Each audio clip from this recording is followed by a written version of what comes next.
This week at Bungie on January 26th. This week at Bungie, we have some announcements, reminders, and things. Happy Twab's Day, Guardians. Today we're talking about creepy crawlies that's wrapping up at the end of the season and a note on yesterday's downtime. Similar to last week, we had another blog post go live yesterday sharing some economy updates and more changes coming in Lightfall, which we just covered earlier today. Here is a quick breakdown of everything we talked about. Umbral Engrams are going away, Ada's going to start selling shaders, Vanguard and Nightfall focusing costs, Legacy focusing, and Legacy Mash rewards. And if you want to read more, you totally can after you finish this Twab. Alright, let's get into the news. Yesterday's Triumphs fix and rollback. Earlier this week, we released hotfix 6.3.0.5. Shortly after, reports came in that many Triumph seals and catalysts were missing. We discovered that the issue was caused when some currently incompletable EDZ and Nessus Triumphs were moved from Forsaken into the Archived Triumph section. To make that change, we use a tool that can move player state from one location to another in the player's account. This tool is very powerful but requires careful and cautious handling. Due to a configuration error, we accidentally reran an older state migration process used for the Beyond Light release. As a result, we ended up recopying old data from before Beyond Light into the current configuration, essentially undoing certain aspects of player progression since then. Once we identified that the issue resulted in a loss of player state, we took the game down and rolled back the player database while we investigated how to remove the dangerous change from the build. Last night, we constructed a patch for 6.3.0.5 that removed the specific change that was causing the issue, tested it, and deployed it live. As a result of this fix, all player accounts had to be rolled back to 8:20 AM PST on January 24th. This means that any progress made between 8:20 and 11 AM was lost and all purchases were funded. You can find more details at the account. Thanks for your patience while we sorted this out. It's a creepy crawly life. Are you ready, Guardians? It's that time of year where we get to vote on our Festival of the Lost Armor themes. Make sure you keep reading because we did change things up a bit this year. But if you have any questions, feel free to sound off on socials. To get into the changes more specifically, in the past years, 2 Festival of the Lost Armor themes were developed. Monsters and Dinosaurs, then the voting occurred at the theme level and voting was aggregated across classes. In 2023, one of the big changes we are making to voting is making voting class specific. That sounds good. Last year, voting was very close, but it wasn't consistent across classes. To help make sure each class gets the armor set they're most excited about, we decided to let each class vote individually rather than bucketing armor sets together. To address some of the logistic issues with that approach, we're trying something a little different with the concepts. Instead of making 2 themes, we've chosen creepy crawlies as this year's theme. You'll be voting on 2 different interpretations, a spooky spider style or a bone-chilling beetle body. This means that if Titans want to live the arachnid life and Hunters can't live without glowing wings, everybody wins.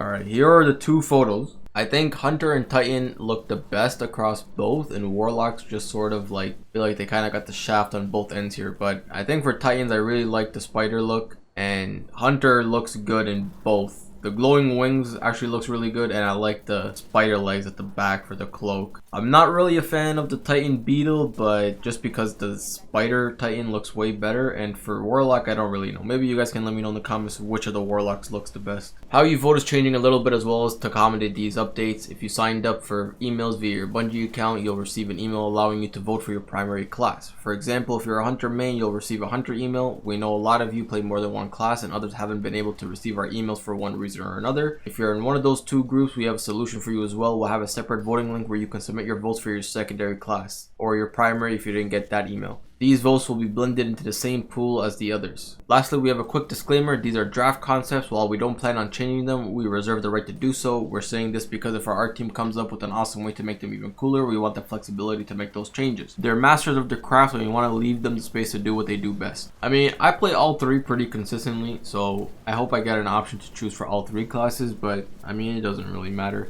Next week, we're planning to deploy some new updates to help everyone complete their collections this season. Weekly deep sight red border weapon focusing from the exo frame with the helm will be adjusted to daily availability for the remainder of the season to help players craft those final weapons before Lightfall arrives. This will also apply to vendors offering guaranteed deep sight weapon focusing from season 16 to 18. As a reminder, Iron Band reputation gains will be increased in several ways when Fortress returns on January 31st. These include an increase to base rep earned per match, an increased multiplier contribution when wearing armor, and increased multiplier contribution from equipping an emblem. Go earn that chainmail shader if you haven't already. If you haven't already have any of the deep sight weapons from the past seasons, every single day they will reset so you can buy a new red border until February 28th. That is literally just under 30 days of getting red borders done from season 16 to season 19. It's including this season as well. So every single season's red borders that you want, you can get the pattern for and start leveling them up because you're going to need them in Lightfall. Season of the Seraph ends soon, with Season of the Seraph in Year 5 ending on February 28th. Now is a great time for players to redeem any Bungie rewards retiring at the end of the season. For a list of the rewards that will be expiring on February 28th, please view the Bungie rewards page. It's almost time. We're getting to that time in the game where we need to start wrapping up some triumphs and seals before the end of the season. Make sure to grab your fire team or at least your ghost and get those triumphs. Moments of Triumph 2022 t-shirt, the Triumph seal, the Triumph patch, the Crisis inverted pin, the Seraph seal collectible pin, the Wanted seal collectible pin. Known issues. While we continue investigating various known issues, here's a list of the latest issues that were reported to us in our forums. The Season of the Seraph seal only needs 9 of the 10 available triumphs to acquire the title. The Abhorrent Imperative quest cannot be picked up if a player's bounty inventory is full. Remember, I told you guys in the bounty video, try not to keep them full. Keep 4 to 5 slots open. If it's already causing problems in this season's, when you go to pick up campaign quests or bounty quests or exotic quests next season, it'll bug out the whole game. Players will need to make room in the inventory to pick up the quest. Exactly, do that right now. Some Season of the Seraph armor may display the message unlock this item in collections to purchase when viewing the seasonal vendor screen. If a player sees this message, they will need to earn the armor elsewhere before purchasing additional armor from the vendor. Revision 0 Hunter's Trace intrinsic perk may not unlock after should you choose to accepted quests are completed simultaneously. Many weapon crafting quests and triumphs are not progressing. Deep Explorer boots are missing from the armor ornament menu. Shotgun reticle remains on screen while emoting. Find fire teams on the companion app doesn't work for accounts whose main characters are from Stadia. We are aware of the issue causing the next artifact unlock to incorrectly display 0 out of 1 instead of expected XP progress. This is a visual only issue and players are still able to earn additional artifact unlocks by earning XP.